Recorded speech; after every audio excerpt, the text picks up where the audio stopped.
ఒక్క phone call తో మీ బంగారాన్ని విడిపించి ప్రెజెంట్ మార్కెట్ రేట్ కే కొని బ్యాలెన్స్ అమౌంట్ ని క్యాష్ గా లేకపోతే సమానమైన బంగారాన్ని మీకిస్తుంది అక్షయ గోల్డ్ హబ్. ప్రస్తుత కాలంలో కథ చెబుతూ నిద్రపుచ్చాల్సిన నాన్న, చందమామ కథలు చెబుతూ గోరుముద్దలు పెట్టాల్సిన అమ్మ ఇద్దరూ ఆఫీస్ పనుల్లో బిజీ అవుతున్నారు. బామ్మ తాతయ్య ఉండేదేమో ఊళ్ళో, పిల్లలేమో పుస్తకాలకు దూరంగా సెల్ ఫోన్లకు దగ్గరగా ఉంటున్నారు. బాల్యం సెల్ ఫోన్కు బలైపోతుందని మనం చాలాసార్లు చర్చించుకుంటున్నాం. కానీ పిల్లల బాల్యాన్ని అర్థవంతంగా చేసేందుకు ఇటీవలే హైదరాబాద్లో వెలిసింది ఈ కథాతీతం.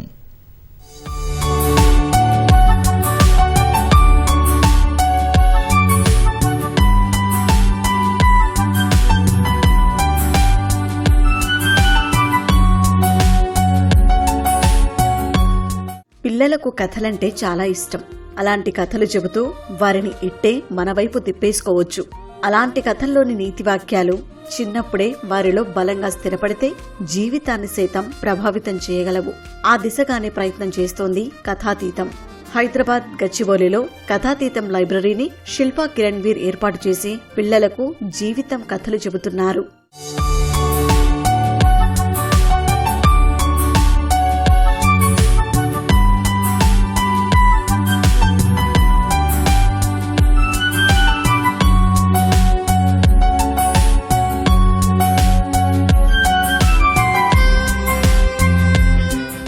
శిల్పా కిరణ్వీర్ వేల పుస్తకాలతో ఈ కథాతీతం లైబ్రరీ ఏర్పాటు చేశారు. ఇది పూర్తి గ్రామీణ ప్రాంతంలోని ఇంటి వాతావరణంలా ఉంటుంది. పిల్లల్లో పఠనాసక్తి పెంచడానికి, వారిలోని సృజనాత్మకతను బయటకు తీసేందుకు ఇది ఉపయోగకరంగా ఉంటుందని ఆమె చెబుతున్నారు. అందుకోసం ఏప్రిల్ 13 నుంచి మే 30 వరకు విభిన్న రకాల కార్యక్రమాలతో సమ్మర్ క్యాంప్ నిర్వహిస్తున్నారు. వీటితో పాటు పిల్లలకు అన్వేషణ, రచన, ప్రకృతి వంటి కార్యక్రమాల గురించి వివరిస్తున్నారు. కథాతీతం అంటే బియాండ్ స్టోరీస్, ఆలోచన అనేది ఒకటి రావాలి చదివిన తర్వాత. ఎప్పుడు నువ్వు నిజం చెప్పాలి అనేది డైరెక్ట్గా చెప్పకుండా ఒక కథ రూపంలో పిల్లలకి చెప్పినప్పుడు వాళ్ళు ఆ విలువని బెటర్గా అర్థం చేసుకుంటారనమాట. సో అండ్ కథాతీతం ఫిజికల్ ప్లేస్ వచ్చేసి ఆల్మోస్ట్ 8 months బ్యాక్ స్టార్ట్ చేసాము. సో పిల్లలకి మన రూట్స్ అండ్ కల్చర్స్ నేర్పించే ప్లేస్ మన విలేజెస్, మన ఊర్లో. సో అలాంటి ఒక ఎన్వైరన్మెంట్ సిటీలో క్రియేట్ చేస్తే బాగుంటుందనే ఉద్దేశంతో స్టార్ట్ చేసామన్నమాట. సో కథాతీతం అనేది ఒక లైబ్రరీ వచ్చేసి యాజ్ అ టూల్ అనమాట, జస్ట్ ఎనేబులర్. బట్ మెయిన్గా వచ్చేసి Kathateetham is a value education program. అంటే పిల్లల బిహేవియర్, హ్యాబిట్స్ మనం వాళ్ళకి కథలు చెప్పే ద్వారా దానిలో చేంజెస్ తీసుకొస్తాం అనమాట.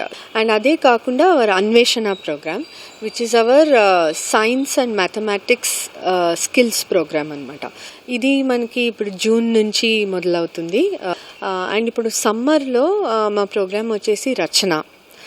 రచన is a story telling, creative writing, art and theatre program. Kathateetham లైబ్రరీలో పుస్తక పఠనమే కాదు, డిజిటల్ మోడ్లోనూ కథలు చెప్పడం, వాటిపై విద్యార్థుల స్పందన అడిగి తెలుసుకోవడం, వారి ఆలోచనల్ని పంచుకునే వేదికను కూడా కల్పిస్తున్నారు. 1వ తరగతి నుంచి 10వ తరగతి విద్యార్థులు ఇందులో ఉన్నారు. పుస్తకాలు చదవడం తమకు బాగా నచ్చిందని విద్యార్థులు చెబుతున్నారు. సో ఈ లైబ్రరీ నేను ఇప్పుడు 8 to 9 months నుంచి వస్తున్నాను, ఓపెన్ అయినప్పటి నుంచి. సో నాకు ఇక్కడ ఉన్న బుక్స్ ఇంకా ఈ ఎన్వైర్న్మెంట్ చాలా హెల్ప్ అయింది నా డే టు డే లైఫ్లో.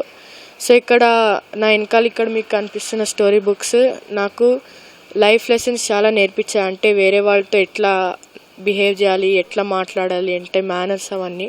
మాకు చాలా వెరైటీస్ ఉన్నాయి. ఫస్ట్ వీక్లో ఇయర్ రింగ్స్ చేసాం, ఇంకా పెయింటింగ్ చేసాము, we have script writing, we'll have pottery, అవన్నీ ఉంటాయి మనకు.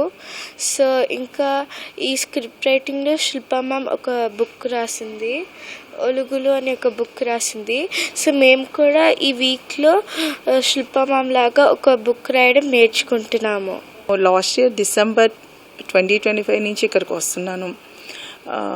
శిల్పా గారు చేసే ప్రోగ్రామ్స్ కానీ, ఆవిడ చెప్పే విధానం కానీ, ఆవిడ సాఫ్ట్ వాయిస్ మా పిల్లలు కూడా బాగా ఆవిడతో బాగా అటాచ్ అయ్యారు. ఈ రోజుల్లో పిల్లలు టాయ్స్ని ఎంత కనెక్ట్ అవుతున్నారు, బుక్స్ని కూడా కనెక్ట్ అవ్వాలి. అది నేను ఇక్కడికి వచ్చిన తర్వాత గమనించాను. 9 years చాలా వేస్ట్ అయిపోయింది బుక్స్ లేకుండా. ఇలాంటివి ముందే తెలిస్తే బాగుండేది అనిపించింది నాకు.